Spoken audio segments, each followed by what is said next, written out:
Hello बच्चों, आज मैं आप लोगों को क्लास 6 का हिंदी चैप्टर 11 सरजू भैया का क्वेश्चन आंसर करवाऊंगा। अगर आप इन सब का पीडीएफ पाना चाहते हैं तो आप हमारे व्हाट्सअप लिंक पर जुड़ जाइए या हमारे कॉन्टैक्ट नंबर है 9576391415। इस नंबर पर आप मैसेज करिएगा तो आपको हर एक चैप्टर का पीडीएफ मिल जाएगा, नहीं तो डिस्क्रिप्शन में लिंक है, आप वहाँ से भी जुड़ जाइएगा तो आपको मिलता रहेगा, समझे ना।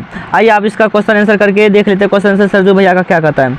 कहता है सरजू भैया को जिंदा दिल क्यों कहा गया। कहेगा सरजू भैया को जिंदा दिल इसीलिए कहा गया है क्योंकि वो दुबले पतले गरीब होते हुए भी विनम्र, मजाकिया, हंसोरे, दयालु और दया करने में तत्पर रहते थे, अतः इसी कारण सरजू भैया को जिंदा दिल कहा गया। अब देखिए, कहता लेन देन के व्यवसाय में सरजू भैया सफल क्यों नहीं हो सकते थे।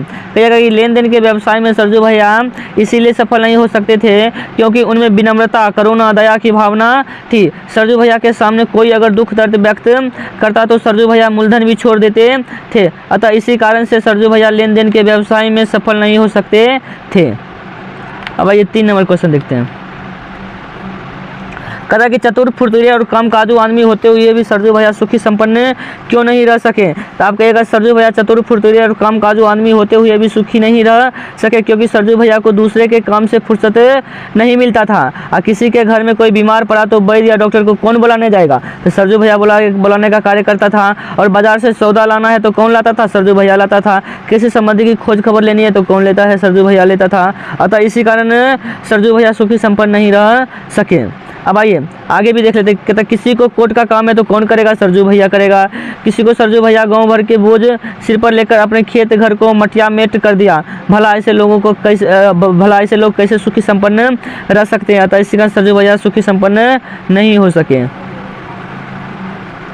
अब 4 नंबर कहता है कि सरजू भैया ने सादे कागज पर अंगूठे का निशान क्यों बनाया। तो आप कहिएगा सरजू भैया ने सूदखोर महाजन के कहने पर सादे कागज पर अंगूठे का निशान इसीलिए बना दिया क्योंकि वे रुपये को गठरी में बांधे हुए थे और वे महाजन के व्यवहार से आश्चर्यचकित थे। जो महाजन कभी सरजू भैया से रुपये लेता था और वो अब सरजू भैया को रुपये की जरूरत पड़ी तो वो महाजन ने उनसे अंगूठे का निशान लगाने को कहा। सीधे साधे हमारे सरजू भैया कागज पर निशान लगा दिया। कागज पर निशान क्या क्या लगा दिया। देखिए आगे कहता कि अपनी शादी की बात सुनकर सरजू भैया ठठाकर क्यों हंस पड़े। सही उत्तर पर सही का चिन्ह लगाइए। यह शादी के लोगों को हंसी कर रहे थे, नहीं। सरजू भैया स्वयं हंसी कर रहे थे, नहीं। साथ ही दूसरी शादी की संभावना पर वो बहुत खुश हो उठे, नहीं। वो हंस हंस कर क्या करना चाहते थे, बात टालना चाहते थे। हंस हंस कर क्या करना चाहते हैं, बात टालना चाहते थे। अब आइए पाठ से आगे देखते हैं। कहता है कि काजी दुबले क्यों शहर के अंदेशे से यह कहावत सरजू भैया पर कहाँ तक चरितार्थ होती है। देखिए आपकी कहिएगा इसका आंसर में। आप इसका आंसर कहिएगा। सरजू के भैया के पास इतनी संपत्ति जाहिर थी कि वे अपने परिवार एवं अतिथि का सत्कार बड़े मजे से कर सकते थे। इसके बाद भी उनकी शरीर की हड्डियां ढांचा जैसी दिखती थी। ना खाने की चिंता, ना अपने काम करने की चिंता। पूरे दिन व्यस्त रहते थे परोपकार में, दूसरे के काम करने में। अब व्यस्त होने के कारण वो अपने उनके शरीर तो बर्बाद होता ही था, साथ साथ अपनी संपत्ति को भी बहुत हानि होती है। इसीलिए काजी दुबले क्यों शहर के अंदेशे से यह कहावत उन पर चरितार्थ की है। अब देखिए अगला क्या कहता आप जोक, खटमल और चिलर में सबसे खतरनाक किसे मानते हैं। तो चिलर को मानते हैं, लेकिन क्यों मानते हैं वो बताना है। हमारे विचार से चिलर जोक और खटमल से ज़्यादा खतरनाक होता है। तीनों हमारे खून पीते हैं, लेकिन चिलर हमारे शरीर को खून को इतने धीरे धीरे चूसता है कि हमें पता भी नहीं चलता है। वो हमारे शरीर में ही चिपक कर हमारा खून पीता है और हमारे खून को अपने रंगों में शीघ्र परिवर्तन कर लेता है। अतः चिलर इसीलिए खतरनाक है सबसे ज़्यादा।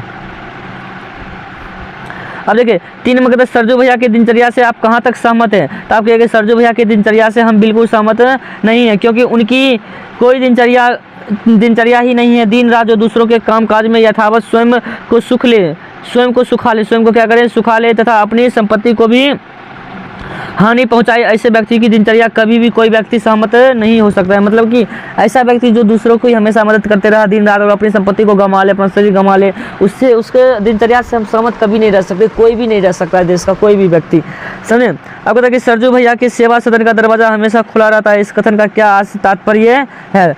देखिए क्या कहिएगा।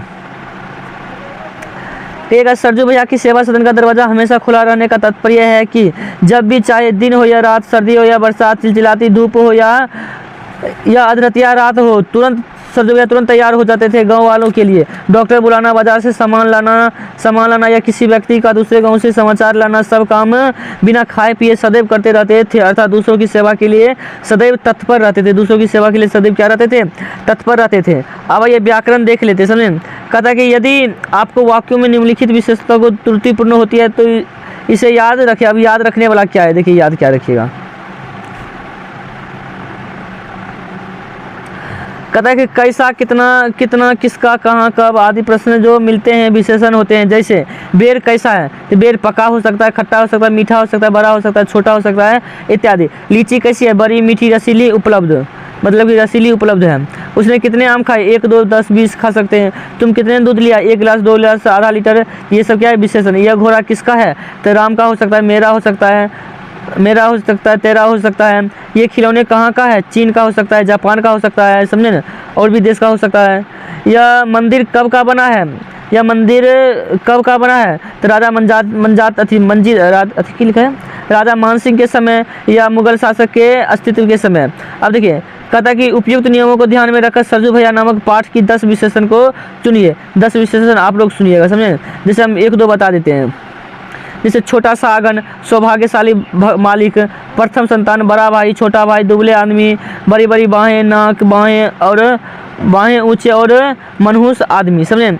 अब कहता है कि सरजू भैया को सुदूभापन के कारण ठगे जाने की कहानी उत्तम पुरुष में लिखिए। देखिए उत्तम पुरुष में कैसे लिखिएगा आप, कहानी है थोड़ा लंबा।